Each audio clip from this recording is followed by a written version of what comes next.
Arsenal jadi satu-satunya ancaman untuk Liverpool. Arsenal perkuat lini depan dan pertahanan, beberapa pemain ditendang. Arsenal bidik Leandro Bui di Januari.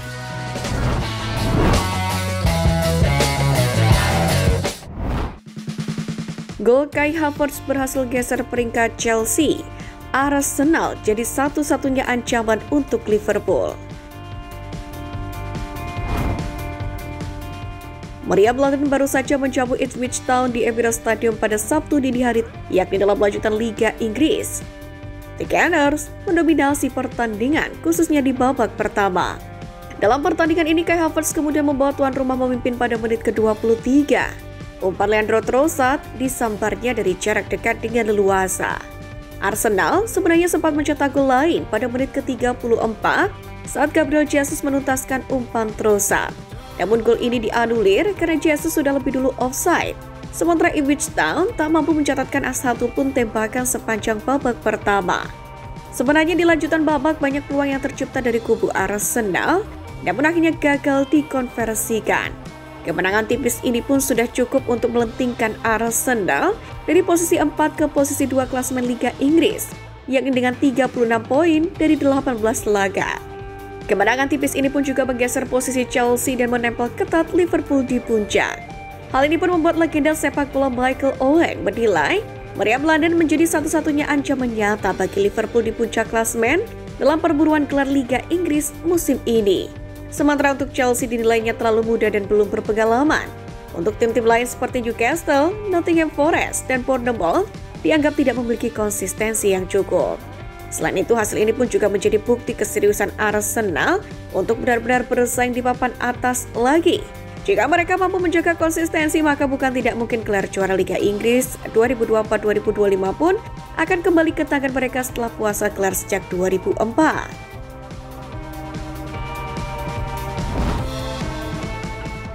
Arsenal perkuat lini depan dan pertahanan, beberapa pemain ditendang.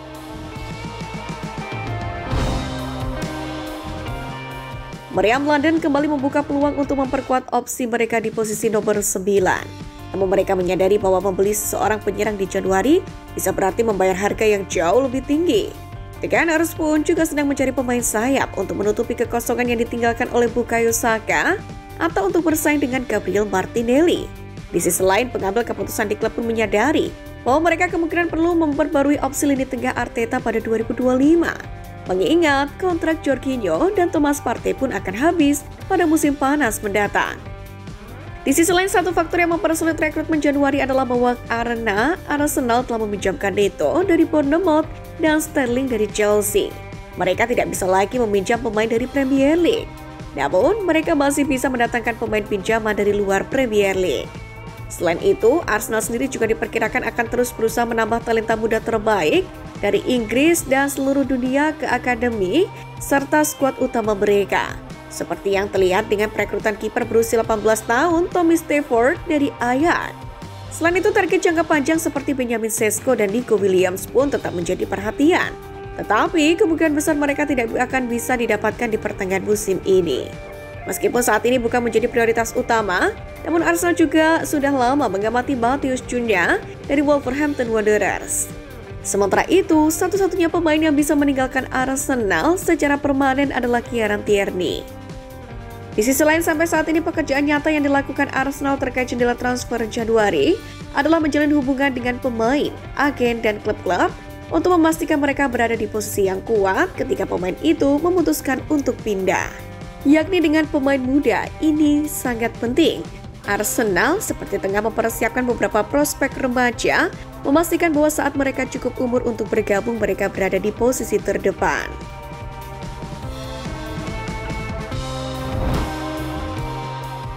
Arsenal bidik Leandro Bui di Januari.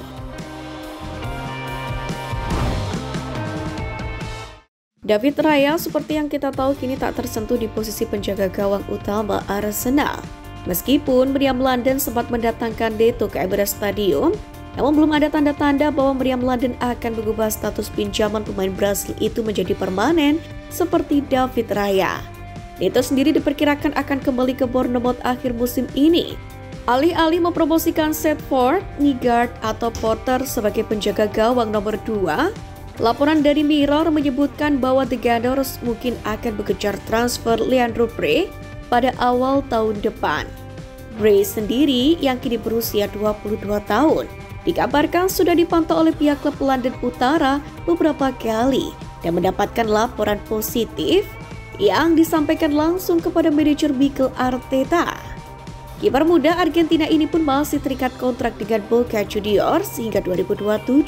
Namun Bray dikabarkan bersedia untuk pindah ke Arsenal pada tengah musim dengan kemungkinan kembali dipinjamkan ke Boca Juniors hingga musim 2024-2025. Bray sendiri bergabung dengan Boca Juniors pada awal 2022 dengan biaya €394.000 setelah sebelumnya bermain di Los Andes. Sejak bergabung dengan Boca, sang pemain telah tampil 22 kali di semua kompetisi dan mencatatkan 11 clean sheet, termasuk 5 clean sheet dalam 5 pertandingan terakhir di Liga dan hanya kebobolan 16 gol saja. Sebagai bagian dari timnas Argentina U23, Bray juga dipanggil untuk mengikuti Olimpiade 2024 di Paris. Meskipun ia memang hanya duduk di bangku cadangan sepanjang perjalanan tim yang berhasil mencapai perempat final. Dengan tinggi 191 cm, Leandro Bray awalnya adalah seorang bek sebelum akhirnya dipindahkan ke posisi penjaga gawang setelah dilepas dari Akademi Los Andes.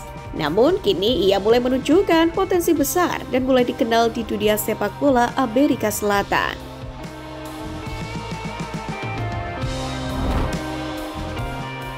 Deretan keputusan terbaik Arsenal yang datangkan keuntungan finansial klub.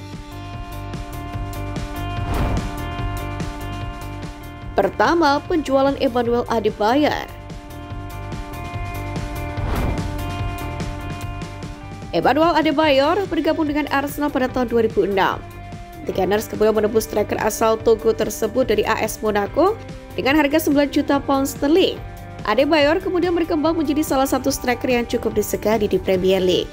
Dia berhasil mencetak 46 gol dari 104 penampilan di Premier League selama 4 musim bersama The Gunners.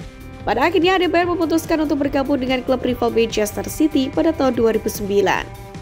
Biaya transfer mencapai 26,10 juta pound sehingga menghasilkan keuntungan sebesar 17,10 juta pounds untuk The Gunners. Kedua, Alex Oxlade-Chamberlain. Arsenal merekrut Alex Oxlade-Chamberlain dari Southampton pada tahun 2011.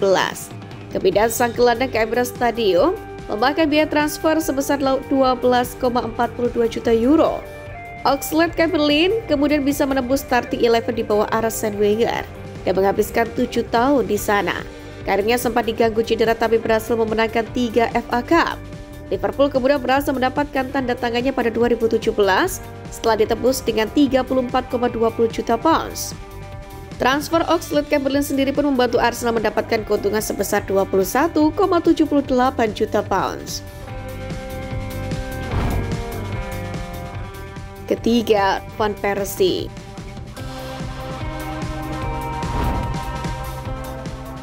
Robin Van Persie sendiri bisa dibilang salah satu penyerang terbaik yang pernah bermain untuk Arsenal dan Arsene Wenger. Dia didatangkan dari Feyenoord dengan biaya sebesar 4,05 juta pounds pada tahun 2004. Di bawah pimpinan Arsene Wenger, pemain asal Belanda itu tumbuh menjadi salah satu striker terbaik di Premier League. Dia mencetak 96 gol dari 194 penampilan di Liga selama 8 musim. Karena ingin meraih Premier League, Van Persie pun meninggalkan Arsenal dan bergabung ke Manchester United pada musim panas 2012. Dengan biaya transfer sebesar 27,63 juta pounds, The Gunners menerima keuntungan sebesar 23,58 juta pounds dari penjualan sang pemain.